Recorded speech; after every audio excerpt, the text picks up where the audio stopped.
তারেক রহমান দেশে আসার পরে আমলারা বিএনপির দিকে ঝুঁকে পড়েছে। কেউ লন্ডন থেকে এসেছে, এর মানে যে তার কাছে যে হাজিরা দিতে হবে ব্যাপারটা এরকম নয়। অভ্যুত্থানের পরে আজ 1.5 বছর হয়ে গেছে। এই 1.5 বছর হয়ে যাওয়ার পরেও আপনারা কেন এখন পর্যন্ত আপনাদের ওই বাইরের দেশের নাগরিকত্ব প্রত্যাহার করলেন না? আপনাদের কোথায় বাধা ছিল, কিসের বাধা ছিল, সেটি আমরা কিন্তু জানতে চাই।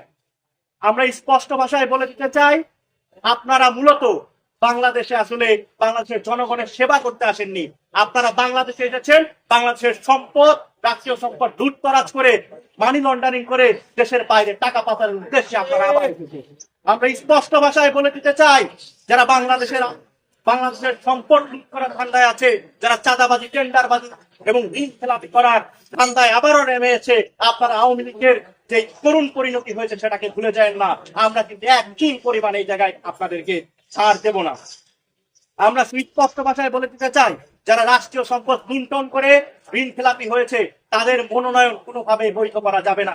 তারা যদি সংসদে নির্বাচিত হয় তাহলে দেখা যাবে তারা এর চাইতে আরো বড় ধরনের দুর্নীতি এবং আরো বড় ধরনের ঋণ দিয়ে সেগুলোও তারা দিবে না। এর ফলশ্রুতিতে ভুক্তভোগী কারা হবে? ভুক্তভোগী হবে আমার আপনার মতো সাধারণ জনগণ। আমার আপনার জন্য আইন যদি একটা হয় আর বিএনপির প্রার্থী হয়েছে তার জন্য যদি আইন আর একটা হয়, তাহলে এই গণ অভ্যুত্থানের যে হাজার হাজার শহীদদের রক্ত, সেই রক্তের মর্যাদা কোথায় গেল?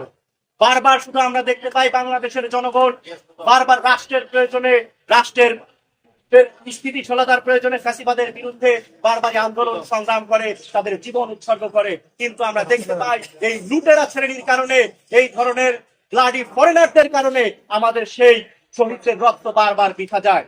আমরা স্পষ্ট ভাষায় বলে দিতে চাই, এটি বাংলাদেশের স্বাধীনতা, বাংলাদেশের মুক্তিযুদ্ধ এবং জুলাইয়ের যে গণ অভ্যুত্থান হয়েছে, এই গণ অভ্যুত্থানের চেতনার পরিপন্থিত রয়েছে। এছাড়াও বাংলাদেশের যে গণপ্রতিনিধিত্ব আদেশ রয়েছে, সেই আদেশের সাথে সম্পূর্ণ সাংঘর্ষিক। আমরা নির্বাচন কমিশনকে হুঁশিয়ারি করে বলে দিতে চাই, আপনারা আপনাদের নিরপেক্ষতা হারিয়েছেন, আপনাদের এখনো সময় আছে। আমরা হুঁশিয়ার করে বলে দিতে চাই, কেউ লন্ডন থেকে এসেছে, এর মানে যে তার কাছে যে হাজিরা দিতে হবে ব্যাপারটা এরকম নয়। বাংলাদেশের মানুষ প্রতিবাদ করতে শিখেছে, বাংলাদেশের মানুষ রক্ত দিতে শিখেছে। আপনাদেরকে এক চুল পরিমাণ আমরা কিন্তু ছাড় দেব না। আমরা এর আগে দেখেছি কি, এর আগে আমরা দেখেছি আমলাতন্ত্র পুরোপুরি আওয়ামী লীগ হয়ে গিয়েছিল। তারা একজন ডিসি ছিল, দেখা গেছে একজন ডিসির যে আচার ব্যবহার ছিল, মনে হতো যে সে মনে হয় ওই জেলার আওয়ামী লীগের সভাপতি। এই ধরনের আচরণ তাদের মধ্যে ছিল। এখনো আমরা দেখতে পেয়েছি তারেক রহমান দেশে আসার পরে আমলারা বিএনপির দিকে ঝুঁকে পড়েছে। তারা এই আমলারাই আবারও তাদের রন্ধ্রে রন্ধ্রে, তাদের শিরায় শিরায় সেই গোলামিটা এখন পর্যন্ত রয়ে গেছে। আমরা এখন পর্যন্ত আমলাদের কোনো সংস্কার আমরা করতে পারিনি। এই ব্যর্থতা এই ইন্টারিম গভর্নমেন্টেরও কিন্তু নিতে হবে।